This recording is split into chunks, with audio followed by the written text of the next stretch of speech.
أهلا بيكم معايا في قصة وحكاية جديدة. صلوا على النبي ويلا نبتدي قصتنا النهاردة. أنا كل حاجة في حياتي حصلت بسبب الشخص ده. كل حاجة غلط بدأت من عند الشخص ده. كان حب حياتي. وقفت قدام أهلي وتحديت الدنيا علشان أتجوزه، وما كانش حد من أهلي يعرفه ولا موافق بيه. خليته تقدم لي وأصريت عليه وقلت لهم يا إما ده يا إما مش متجوزة. أنا عايزاه هو وبس. محمود كان وحيد أمه وأبوه. والده كان متوفي، ومامته كانت بتاخد معاش باباه، وكانت هي اللي مدلعاه وكانت بتصرف عليه، وما كانتش مخلياه محتاج حاجة، يشتغل ولا ما يشتغلش، يروح يعمل حاجة ما يعملش، مش مهم. بس هي اللي كانت متكلفة بكل شيء، لأن باباه كان ضابط في الجيش، كان معاهم فلوس كتير قوي، كانوا بيقبضوا معاش كويس جدا، وأي مناسبات كان بيجيلهم زي مكافآت أو حاجة شبه كده يعني. كان بالنسبة لي هو مش محتاج حاجة، بس بالنسبة لقدام أهلي فهو عاطل ومعندوش شغل معين ولا شغلانة محددة، يعني عايش كده بالبركة. وأنا قلت خلاص مش مهم عندي أي حاجة. حتى لما جه وتقدم لي كان قايل لهم إن احنا هنعيش مع مامته في الشقة، لأن مامته شقتها حلوة قوي وتمليك ومش ناقصها حاجة. فأنا قلتله إن أنا موافقة، رغم طبعا اعتراض أهلي، إنهم كانوا شايفين إن أنا لازم أستقل بحياتي. بس أنا أصريت إن أنا أتجوزه، وما عنديش مشكلة إن أنا أعيش مع مامته خالص، لأن مامته أصلا ست طيبة جدا ومحترمة جدا وراقية جدا جدا، وكانت حرفيا أطيب خلق الله.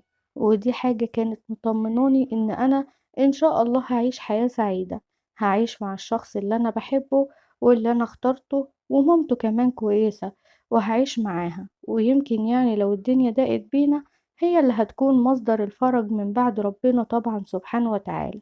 وبداية حياتي معاه كانت كويسة قوي. عملنا كل حاجة بسرعة جدا، لأن هو ما كانش ناقصه أي حاجة.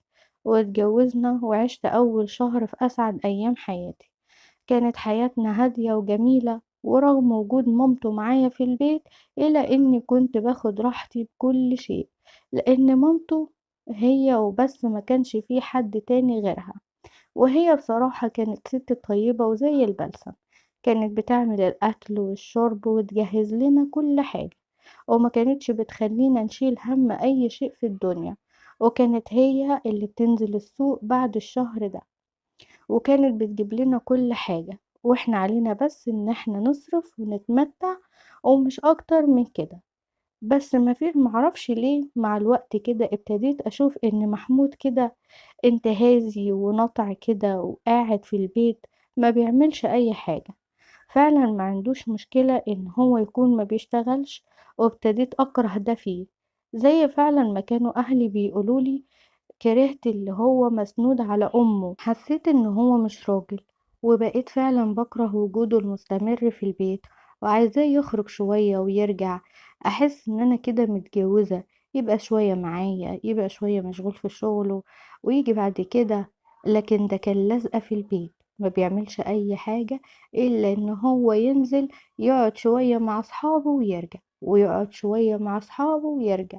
حسيت بملل واحساس غبي قوي، وحسيت ان اهلي فعلا كان عندهم حق، ان انا متجوزة واحد ما بيعملش اي حاجة غير ان هو معتمد على امه وبس. وطبعا طول اليوم ده يعني لازم اكون جاهزة له، وهو ما وراهوش حاجة غير السرير، يا السرير يا الأكل والشرب والتلفزيون. مامته شكلها كانت متعودة على كده وزهقت إن هي تتكلم معاه، لكن أنا بقيت ما كنتش متعودة على كده. ومع الوقت ابتديت أتضايق قوي، وابتديت أتكلم معاه في الموضوع ده. لما كملت تقريبا شهرين جواز قلتله بعدين يا محمود، هو انت هتفضل قاعد كده في البيت يا حبيبي؟ لازم تشتغل، حتى لو مامتك مش حرماك من حاجة، وفعلا هي بتجيب لنا كل شيء، بس لازم انت تحس بوجودك في البيت كراجل. اعمل اي منظر كده، شوف لك اي شغلانة، حتى لو شغلانة مش اليوم كله، بس يكون في اي حاجة انت بتعملها غير قعدتك دي. ده قعدة مملة جدا وتزهق حرفيا، ومش هينفع كده. في الأول خد الموضوع معايا بهزار، وقعد يقولي انت عايزة ترتاحي مني يا هدهد ولا ايه؟ هو انت عايزاني امشي واسيبك ولا ايه؟ قلت له لا، مش موضوع كده، انا عايزاك تكون راجل، عايزة احس ان انت وراك شغل وتيجي من الشغل زي الناس، زي ما كنت بشوف كده اخواتي الصبيان وابويا، اخواتي الرجالة كانوا بيشتغلوا وييجوا من شغلهم اخر النهار، ولو عايزين يخرجوا برضو بيخرجوا. ففعلا حسيت بايه ده، مش هينفع كده يا محمود. وكبر دماغه خالص من كلامي وخد كلامي ده بسطحية وبهزار، ومش عارفة ايه البرود ده.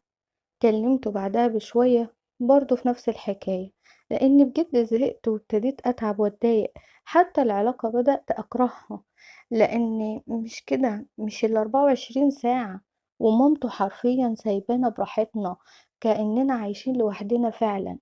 ولما كلمته تاني مرة بقى ابتدى ان هو يتضايق مني، ازاي الفتى المدلل اكلمه كلمة وازعله واضايقه، واتضايق مني وانفعل عليا وقعد يقولي لو انتي بتجيبي حاجة لو ابقي اقطعها لي، لو انتي ناقصك حاجة ابقي تعالي اتكلمي معايا. قلت له لا، انا مش ناقصني، بس انا عايزة احس ان انت جوزي وانت اللي بتصرف، انت ما بتجيبش اي حاجة خالص، حرفيا مامتك اللي شايلة كل شيء، الشقة شقتها، مية ونور وغاز هي اللي بتدفع، السوق والخضار والحاجة هي اللي بتجيبها، حتى اللبس هي اللي بتجيبه. طب وبعدين مش هينفع كده. الموضوع بدأ فعلا يبقى ممل، خصوصا بعد ما اتفاجئت وعرفت ان انا حامل، رغم ان انا كنت عاملة حسابي ان انا مخلفش في اول الجواز خالص. قلت ان انا هستنى سنتين ولا حاجة عبال ما اخلف، لكن ربنا اراد وبقيت حامل في اول طفل ليا. ساعتها قلت له لا، لازم لك وقفة، يبقى لازم حد يتكلم معاك. وصدرت له امي علشان تكلمه، ومرضتش ادخل بابا في الموضوع، رغم ان اصلا امي كانت قايله لي الكلام ده. بس الانسان فعلا ما بيتعلمش بالساهل، ولما بيجرب الحاجة ويعيشها بيتفاجئ وكده. بس لما عشت معاه وهو كده فعلا اتضايقت وما استحملتش الهم، خد كلامي وكلام ماما وزعل شوية. يعني أنا كلمت ماما بس في النهاية مع كلمتين حلوين من حماتي اللي كانت زي القمر، قدرت تهديه من ناحيتي، وقالت له حبيبي جرب تشتغل، مش هيحصل حاجة، اشتغل في أي حاجة وبلاش قعدتك في البيت دي. وفعلا بدأ إن هو يسأل وما لقاش غير محل ملابس يقف فيه. قلت حلو مش مشكلة، كان زي نظام ورديات، يعني ما بيقفلش خالص ولا معرفش ايه، المهم ان هو بيروح الشغل وبيبقى في البيت عندي الساعة 6. قلت حلو مفيش مشكلة، واشتغل فعلا محمود وما كملش شهر وقعد في البيت تاني. وهكذا نفس الموال نفس الحكاية ونفس القصة، وانا تعبت جدا منه. ويا ريتها جت على قد كده، يعني كل المشاكل اللي كانت قبل الموضوع ده كوم، واللي جاي كوم تاني خالص. مع قعدته طبعا محمود في البيت، وكل يوم بينزل بالليل شوية ويجي، معرفش مين من صحابه اللي علمه الحاجات دي. وفي يوم وليلة ابتديت أحس إن محمود متغير، حتى في العلاقة كان متغير، شكله بيبقى غريب، حوالين عينيه سودا مش طبيعي. هو محمود كان بيشرب سجاير وأحيانا كان بيشرب حشيش، وكنت بعديها وبقول مش مشكلة، بس لا، في حاجة تانية مختلفة. وابتديت أحس إن هو حلو كده مش قادر يسيبه وما بيعرفش يقف. لما قعدت اتكلم معاه مرة وسألته هو انت تعبان، قال لي ليه؟ قلت له علشان انت، انا حاساك متغير في كل حاجة، حتى في موضوع العلاقة. ما انت ازاي الاول لو فيك حاجة او تعبان تعالى نكشف يا حبيبي. وبحس ان هو حلو ومش قادر يصلبه وما بيعرفش يقف. ولما قعدت اتكلم معاه مرة وسألته هو انت تعبان، قال لي ليه؟ قلت له علشان انا حاساك متغير في كل حاجة، حتى في موضوع العلاقة. ما انت زي الاول، لو فيك حاجة او تعبان تعالى نكشف يا حبيبي.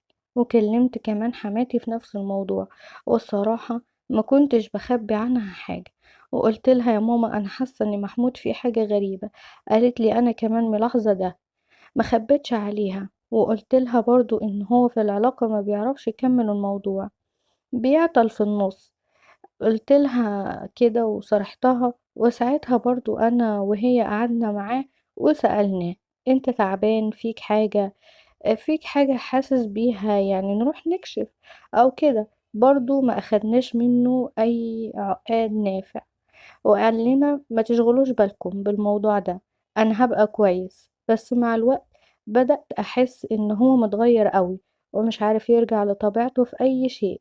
بيجي عليه اوقات بيكون قوي وعزيمته عالية كده، وبيبقى عنده طاقة، وبعد كده بيرقد ما بيبقاش قادر يتحرك ولا يعمل حاجة، ولا يقوم ولا يعمل القرف اللي كان بيعمله معايا، ولا بقى موجود في أي حاجة، حتى في كلامه وصوته. بقى قوي في مرحلة معينة، لحد ما في مرة من المرات شفت معاه حاجة شبه التذكرة كده، ولما سألته ايه ده قالي دي حاجة بتعمل دماغ. قلتله يعني ايه؟ يعني ايه حاجة بتعمل دماغ؟ قال لي يعني ما انتش عارفاها. اتصدمت وقتها ان انا جوزي بيشرب مخدرات. يا نهار اسود ومنيل، بودرة؟ ازاي كده؟ وايه اللي خلاك تعرف حاجة شبه دي وانت مش محتاج لها في شيء؟ وفضلت اقرره يعني. مين اللي خلاه يشرب؟ من صحابه بس ما قاليش. وقعدت طول الليل في اسود ليلة عليا، وقعدت ادي على اللي عرفه الحاجات دي وعلمها له واللي خلاه يجربها اصلا. وقعدت الوم فيه واقول له: يا محمود، هو انت مش عارف ان الحاجات دي بالذات لما بتدخل الجسم وتضره؟ يعني الحشيش ما بيكونش فيه ادمان مهما كان، ومش بيخليك عامل كده. وفين وفين لما بتشربه تفاريح مش مشكلة، لكن الحاجة دي والبرشام والمخدرات واي حاجة من الكيماويات دي لما بتخش الجسم فعلا بتدمره، وما بتقدرش انت تبطله. وانت ليه تعمل فينا كده؟ طبعا هو ما كانش عنده اي رد لكلامي، ولا كان بيعبرني بأي حاجة، ولا كان بيرد عليا بولا كلمة. وعدينا فترة كده، وطبعا مش عايزة اقول لكم الفترة دي كانت وحشة ازاي في كل حاجة. بقى طول اول ما ياخد التذكرة بيبقى مزاجه رايق، وبيبقى قوي، وبيبقى حلو، وبيبقى طالب معاه هزار وضحك واكل وكل حاجة حلوة. وبعد شوية صغيرين بيبتدي ان هو يكون حيله مهدود ومش قادر يتحرك. وحلني بقى علشان يفوق لازم ياخد الحاجات دي طبعا، وهو ما بيشتغلش، ومامته اللي تقريبا شايلة كل حاجة. محمود اتغير 360 درجة بعدها. سيبك بقى من اللي هو ما كانش اشتغل واللي هو كان عاطل وكان قاعد في البيت، بس ما كانش بيعمل الحاجات دي.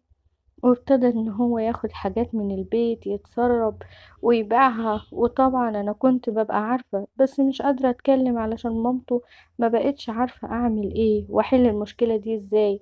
وطبعا ماليش عين خالص ان انا اتكلم مع اهلي في حاجة زي دي، وفضلت متكتمة على الموضوع ده وساكتة، لحد ما بعد كده كل فترة كان محمود بيبان عليه اكتر، ومامته بدأت تلاحظه ان في حاجات بتنقص من البيت. متخيلين؟ كان بياخد ملايات السرير ويبيعها، كان بياخد فوط، كان بياخد حاجات من النيش، لحد ما فجأة ان بدأت تحس ان فعلا ان الحاجات بتاعتي بدأت تنقص وبشكل ملحوظ. ومامته لما وقفت قدام النيش اخدت بالها ان في حاجات ناقصة، وهي عارفة ان انا ولا بروح ولا باجي ولا بدي حاجة لحد. وابتدت تسألني: جاوبيني وعرفيني يا هدى، الحاجات دي بتروح فين؟ ووقتها قلت لها وصرحت لها ان ابنها محمود بياخد الحاجات دي وبيبيعها بسبب التذكرة. الست انهارت، وفعلا حرفيا كانت بتعيط بدل الدموع دم، وكانت بتصلي وتدعيله ان ربنا يهديه، وما كانتش عارفة برضو تعمل ايه. انا وهي اتفقنا ان احنا هندخله مصحة علشان يتعالج، وعرضنا عليه الامر بس هو رافض. واللي اكتر من كده بقى اللي حصل بعد كده برضو كان اكتر من اللي فات، معرفش ازاي وليه وعامل معايا كده ازاي.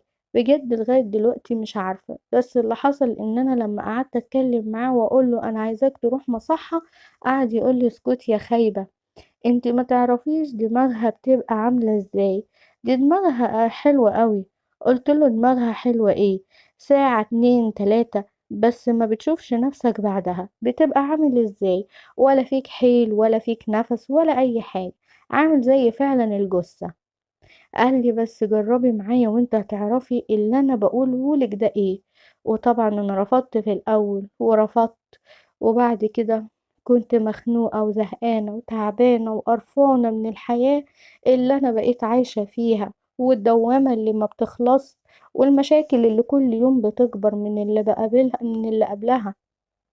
كنت بحالة نفسية ومودي وحش قوي، وساعتها هو جه وعرض عليا برضو تاني، وكان عايزني يعني ان احنا نقعد مع بعض. وقتها كان لسه شارب ومعرفش ايه، في ثواني ازاي اقنعني. وفعلا خدت معاه، وخدت من هنا، والحياة بالنسبة لي بقيت وردي من هنا، ونسيت كل الهموم وكل اللي هو عامله فيا لمدة ساعات قليلة. وبعدها لقيت نفسي زهقانة وقرفانة، وعايزة أشرب تاني وتالت ورابع. وبرضه رجلي جت في الموضوع، رغم ان انا كنت بحذره وبزعقله وبقوله انت ازاي عملت كده، وازاي جريت، وازاي وازاي ومش عارفة ايه.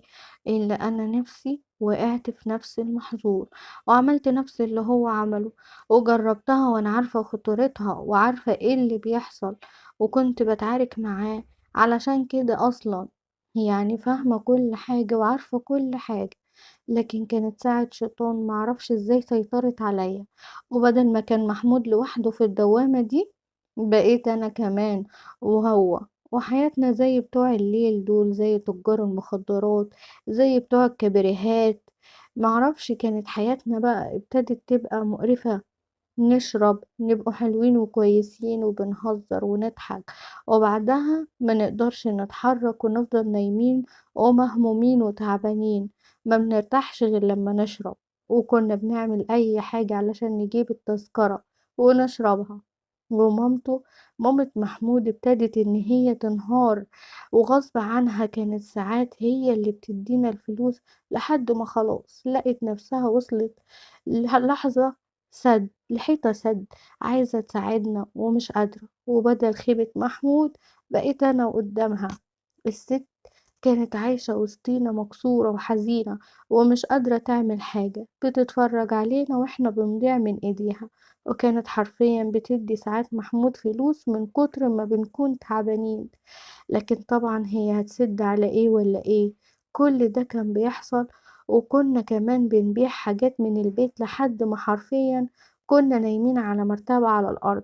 كل حاجة كنا بنبيعها، رغم ان الحاجات دي كانت بتاعتها، بتاعت أم محمود.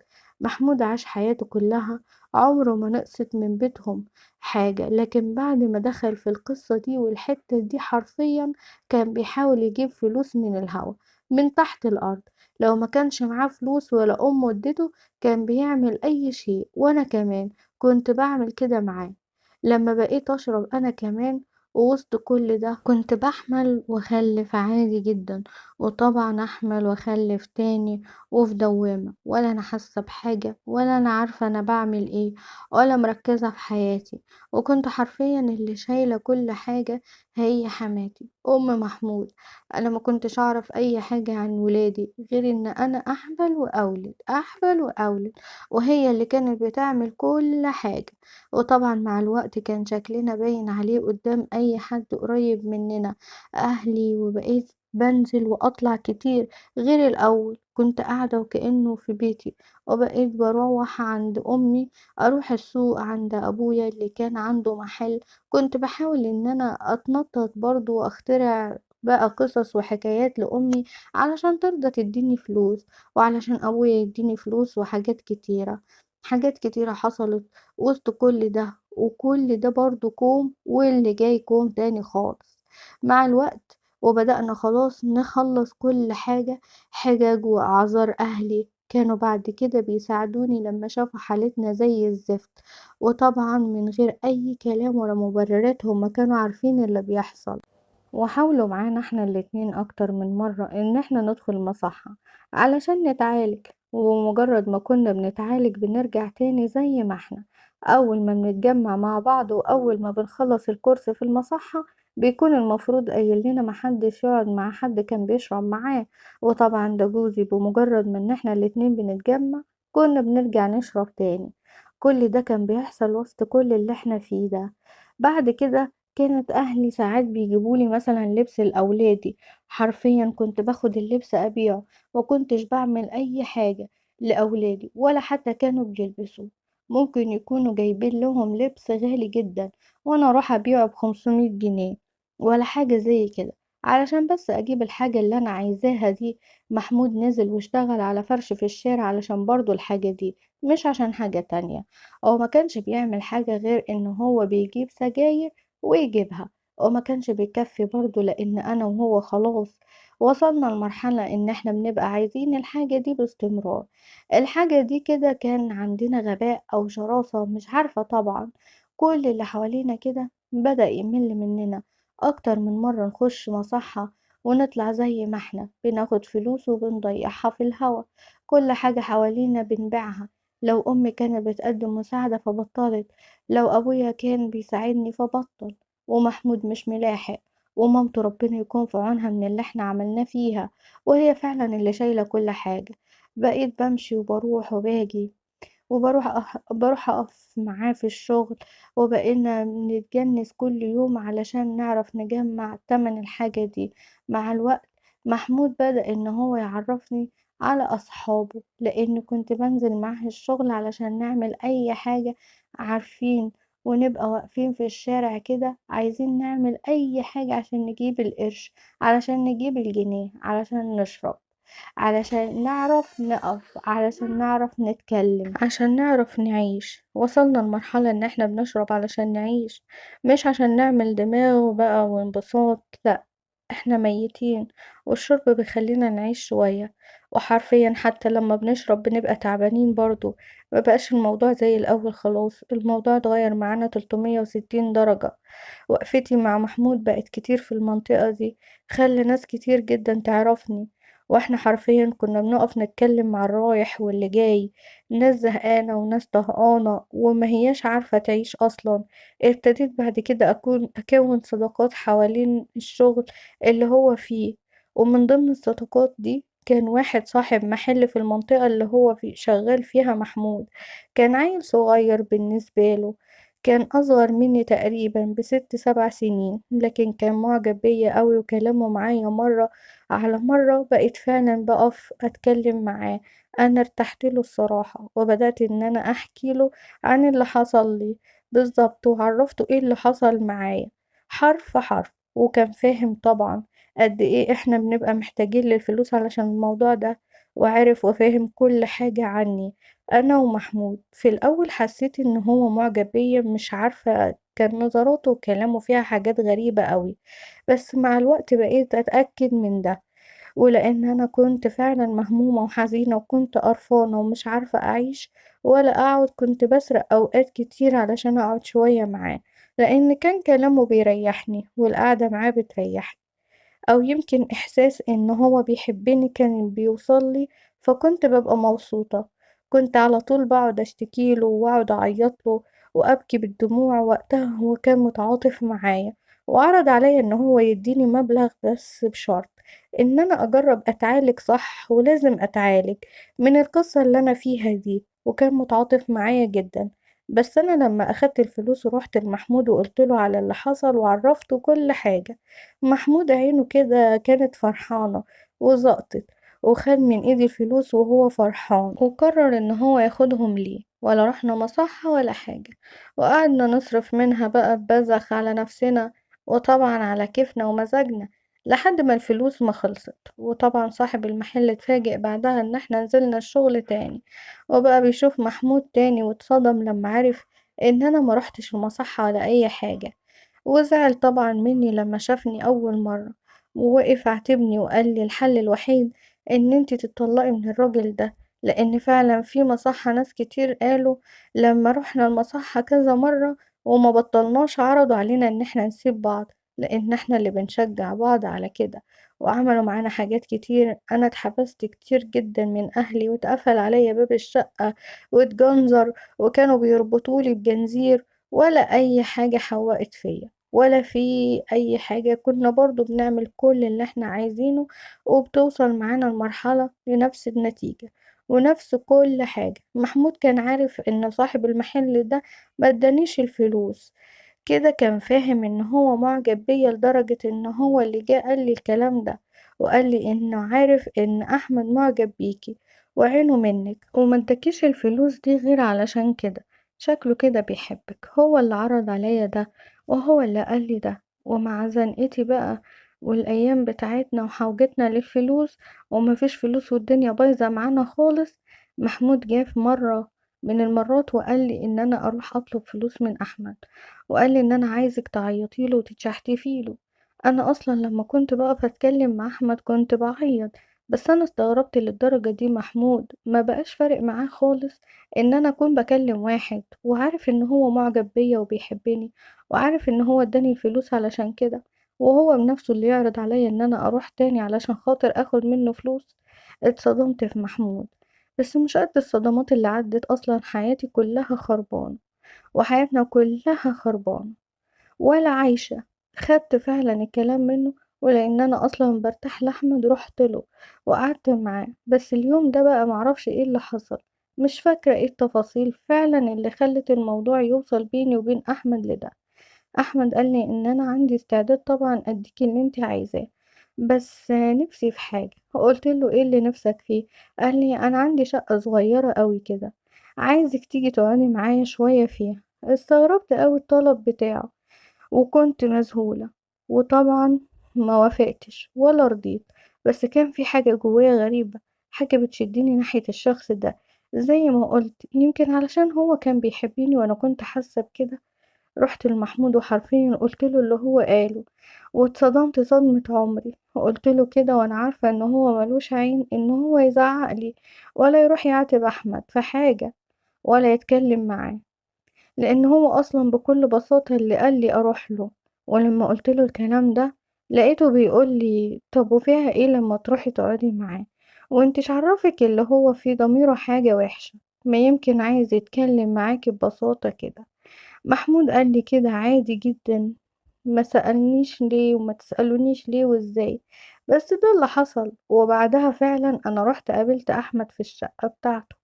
محمود حتى ما فكرش ان هو يتابعني ويتصل عليا، كان معايا تليفون بايظ بزراير الصغير المعفن ده، اي حاجة من الحاجات دي.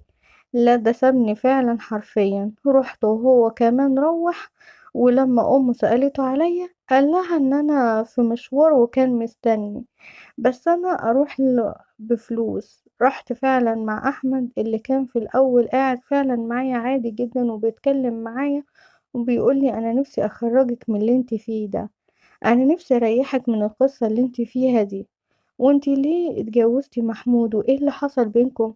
وقعد يتكلم معايا في تفاصيل، بس القعدة بعد كده خدت مجرى تاني ومن غير قصد، لان انا فعلا حرفيا النهاردة عيطت قدامه واتكلمت على كل اللي في قلبي واللي وجعني واللي كان مضايقني. فمن غير ما احس لقيته حضني، وبعد ما حضني قعدت اعيط في حضنه شوية، ومعرفش ايه اللي حصل بجد في اليوم ده، غير ان انا وهو فعلا عملنا علاقة مع بعض. وبعدها اداني فلوس وقال لي انا هديكي الفلوس المرة دي وانا عارف ان انتي مش هتتعالجي، بس اديلك الفلوس علشان انا عايزك تكوني مرتاحة. وخدت الفلوس ورحت لمحمود اللي حرفيا ما سألنيش ايه اللي حصل بالظبط في الشقة، رغم ان انا اتأخرت تقريبا وقعدت 3 ساعات. ما فكرش يسألني على اي حاجة. اول ما شاف الفلوس خدها مني وراح فعلا علشان يجيب لنا الزفت اللي احنا بنشربه ده. في الوقت ده انا ابتديت ان فعلا اكره بقى محمود خلاص، وان انا اكون مش طايقاه. يعني كل اللي فات ده رغم ان هو كان غلط وكل حاجة، بس غير النقطة دي. وبقيت فعلا بكره محمود. كل ما محمود بيتزنق في فلوس كل ما بيطلب مني ان انا اكلم احمد واروح معاه الشقة. يعني هو كان فاهم ايه اللي بيحصل بعدها. بدأت فعلا خلاص ان انا احط لنفسي حد معايا، وبيني وبين نفسي ابقى عايزة فعلا ان انا اتطلق واخلص منه. احمد قال لي اكتر من مرة ان انا لو اتطلقت من محمود ان هو هيتجوزني، لانه بيحبني وعايزني وشاريني. قال لي الكلام ده كتير، بس أنا كنت باسأل نفسي هو في واحد هيشوف واحدة في الوضع ده وتبقى عاملة كده معاه علشان خاطر كده وجوزها عارف ويحبها ويتجوزها؟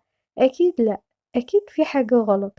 بس أصلا أنا كنت عايزة أسيب محمود بعد اللي حصل ده، لأن فعلا مش طبيعي اللي احنا فيه ده. خلاص بدأ إن هو يعني بالفلوس علشان خاطر كيفه، وعاش الفترة دي فعلا ما بيشتغلش. الفلوس اللي كنت باخدها من أحمد كان بياخدها هو ليه، وكان بيقعد في البيت. ومع الوقت بدأ فعلا أنهار ورحت لأهلي، والمرة دي بقى أنا اللي طلبت منهم إن هم يودوني المصحة ويعالجوني، وقلت لهم بعد العلاج أنا مش عايزة أشوف محمود ولا أعرفه تاني، ولازم نتطلق. وهم أصلا ما كدبوش خبر، لأن هو ده اللي هم كانوا عايزينه من الأول وطول الفترة وطول السنين اللي فاتت واللي أنا عشتها مع جوزي، وهم كانوا بيحاربوا ده من الأول، من أول ما أنا بدأت أدمن معاه المخدرات. وفعلا رحت المصحة اتعالجت وابتديت إن أنا أتغير، لأن لما طلعت من المصحة ما قعدتش مع محمود خالص ولا شفته، وكنا كل واحد فينا عايش لوحده. بس بعد ما اتطلقنا وحماتي زي ما هي واخدة عيالي، ما كانوش عيالي معايا في البداية. طبعا أنا ما كنتش فايقة ولا مركزة وما كنتش فارق معايا أي حاجة. بس بعد ما فقت بقى من المخدرات خلاص ابتديت فعلا استرد صحتي وابقى كويسة وما كنش فعلا مدمنة. ابتديت ان انا ازعل واتحسر على ولادي اللي انا مربيتهمش، معيشتش معاهم ولا اي حاجة، ولا يعرفوا عني حاجة غير ان انا واحدة كده كنت عايشة معاهم بالظبط كده. حماتي هي اللي تعتبر امهم، وهي اللي مربياهم. فقت لقيت نفسي خاسرة ولادي، خاسرة كرامتي، خاسرة كل حاجة حتى سمعتي. فعلا انهارت من كل حاجة، ما بقتش موجودة. خسرت كل شيء، وكل ده بسبب غلطة وبسبب حياة عشتها كلها غلط في غلط. بس بدايتها كانت غلطة، ان انا فعلا اتجوزت محمود. حسيت ان محمود ده زي ما يكون لعنة صابت حماتي، وكنت عايزاها تتخلص منه، وكنت شايفة ان هي هترجع طبيعية لما تطلق، زي ما يكون لعنة صابت حياتي وكنت عايزة اتخلص منها. وكنت شايفة ان انا هرجع طبيعية لما اتطلق منه. صممت على الطلاق برغم ان هو قال لي ان انا مش هاخد ولادي، وحماتي كمان بصراحة قالت لي ده، وهي عندها حق لان هي مش شايفاني ام مسؤولة. ما قدرتش اقف قدامها واقول لها لا انا قد المسؤولية ولا هاتيهم.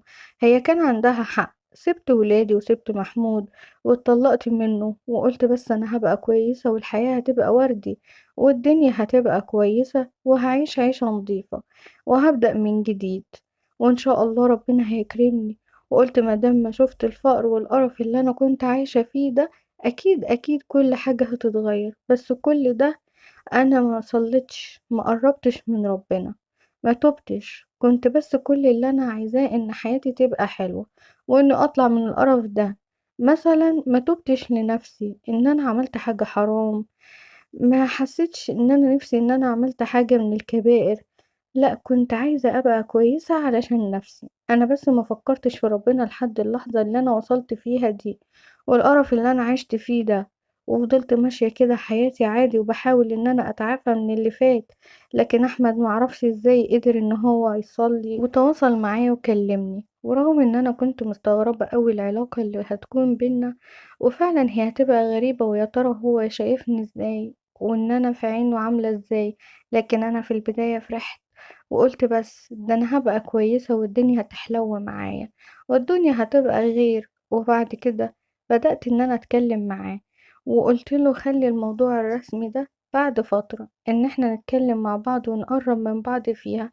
لان الفترة اللي انا عرفته فيها انا حرفيا ما كنتش عارفة نفسي اصلا فايقة ولا بعمل ايه.